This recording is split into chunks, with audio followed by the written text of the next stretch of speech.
भारत के तटीय मैदान। भारत के तटीय मैदानों का निर्माण नदियों के द्वारा निक्षेप से तथा महासागरीय क्रिया दोनों का योगदान होता है तटीय मैदान के निर्माण में। इन तटीय मैदानों को दो भागों में बांटा गया है, पश्चिम तटीय मैदान तथा पूर्वी तटीय मैदान। पश्चिमी तटीय मैदान तथा पूर्वी तटीय मैदान। अब सबसे पहले हम रीड करते हैं पश्चिम तटीय मैदान। ये पश्चिम तटीय मैदान तापी के मुहाने से लेकर के कन्याकुमारी तक है। तापी नदी के मुहाने से लेकर कन्याकुमारी तक विस्तृत है। इसको पश्चिम तटीय मैदान को चार भागों में बांटा गया है। चार भाग हैं इसके। फर्स्ट है गुजरात का मैदान,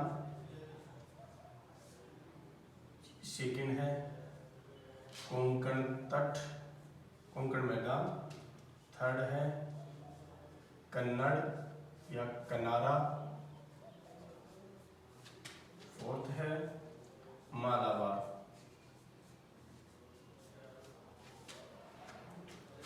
गुजरात के तटीय मैदान है।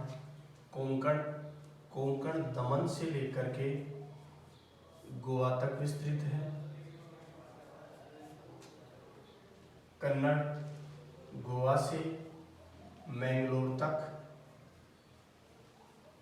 और मैंगलोर से कन्याकुमारी तक, मालाबार तक।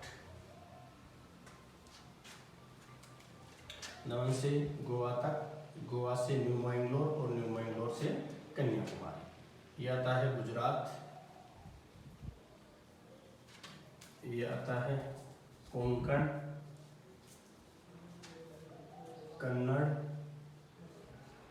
मालाबार। इस मैदान की सर्वाधिक चौड़ाई गुजरात में है तथा कन्नड़ सबसे संकरा मैदान है।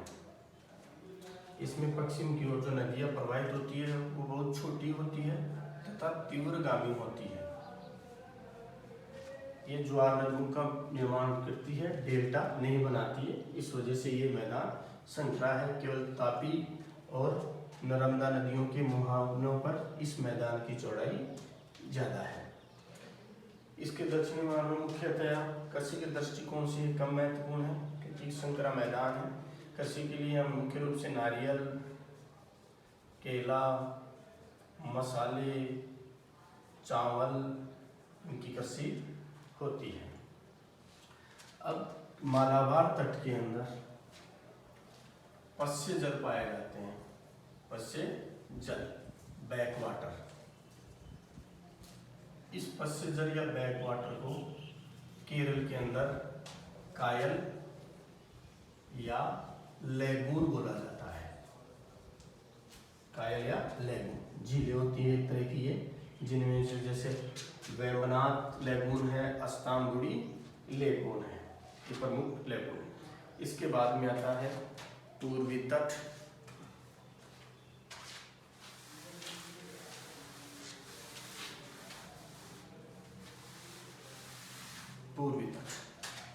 पूर्वी तट पश्चिमी तट की अपेक्षाकृत अधिक चौड़ा होता है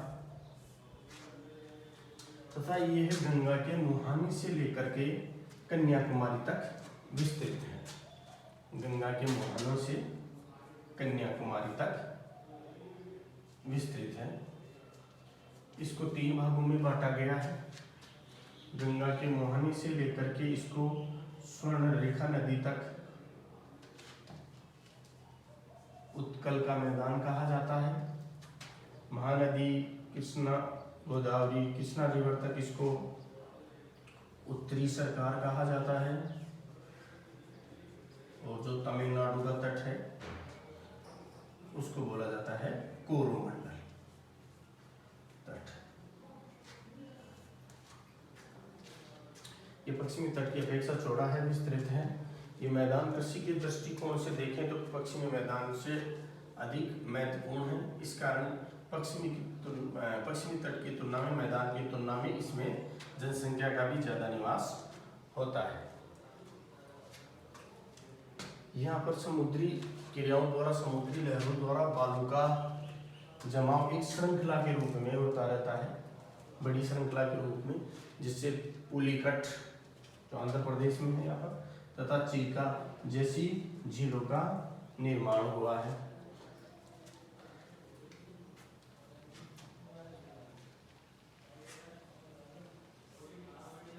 इसके बाद में आप देखें तो पुलिकट झील जो नेल्लोर के पास है, वहाँ पर श्रीहरिकोटा द्वीप है, श्रीहरिकोटा, जो कि भारत का उपग्रह प्रक्षेपण केंद्र है। इसके साथ ब्रह्मणी रिवन के मुहानों पर व्हीलर द्वीप है, व्हीलर द्वीप, व्हीलर द्वीप जो मिसाइल प्रक्षेपण या मिसाइल परीक्षण केंद्र है। इस व्हीलर द्वीप को वर्तमान में अब्दुल कलाम द्वीप भी कहा जाता है। ये है आपके पूर्वी तट। अब नेक्स्ट अपन डील कर रहे हैं भारत के द्वीप समूह, भारत के द्वीप समूह। भारत में द्वीप लगभग 247 द्वीप हैं, उनमें से 204 द्वीप के लगभग बंगाल की खाड़ी में, शेष द्वीप अरब सागर में है। अरब सागर में जो द्वीप हैं वो मुख्यतया परवाल से बने हैं, जबकि बंगाल की खाड़ी के द्वीप हैं वो जलोढ़ निक्षेप से बने हैं, जलोढ़ निक्षेप से बने हैं। इसमें अरब सागर में जो प्रमुख द्वीप हैं वो लक्षद्वीप, अमीनी, मिनिकोई, ये प्रमुख द्वीप हैं। इसमें मिनिकोई सबसे बड़ा द्वीप है। इन द्वीपों पर नारियल के वृक्षों की प्रधानता है, जनसंख्या इन पे बहुत ही कम है। इसके बाद में गंगा नदी देखें, सॉरी बंगाल की खाड़ी में देखो तो गंगा नदी के डेल्टा के सामने लगभग 20 किलोमीटर लंबा गंगा सागर द्वीप है। गंगा सागर द्वीप के पास ही यहाँ एक न्यू मूर द्वीप है, न्यू मूर। बंगाल की खाड़ी के अंदर अंडमान निकोबार महत्वपूर्ण द्वीप समूह है। ये अंडमान निकोबार द्वीप सूर्य पर्वतों के वो भाग है जो समुद्र से बाहर निकले हुए हैं। इसमें अंडमान और निकोबार के बीच में 10 डिग्री चैनल होता है, 10 डिग्री चैनल द्वारा ये पृथक है। अंडमान की सबसे ऊंची चोटी सैडल पीक है, जबकि निकोबार की दूरियार है। यहाँ ज्वालामुखी उद्वेदन की भी प्रमाण है। यहाँ पर बैरन और नारकोंडम ये 2 ज्वालामुखी द्वीप हैं। जनसंख्या के दृष्टिकोण से ये अधिक बसा हुआ द्वीप है। इस द्वीप के सबसे दक्षिण में, भारत का सबसे दक्षिणतम बिंदु, जिसको हम इंदिरा पॉइंट कहा जाता है, इंदिरा पॉइंट, वो ग्रेटर निकोबार में है, इंदिरा पॉइंट, और इसको पिग्मेलियन पॉइंट भी कहा जाता है। इसकी स्थिति 6 डिग्री 30 मिनट है, भारत का सबसे दक्षिणतम बिंदु है। इसके अलावा यहाँ जो मन्नार की खाड़ी है, इस मन्नार की खाड़ी में पंबन द्वीप मिलता है, जो एक आदिम पुल के नाम से भी जाना जाता है। तो ये था द्वीप समूह भारत के।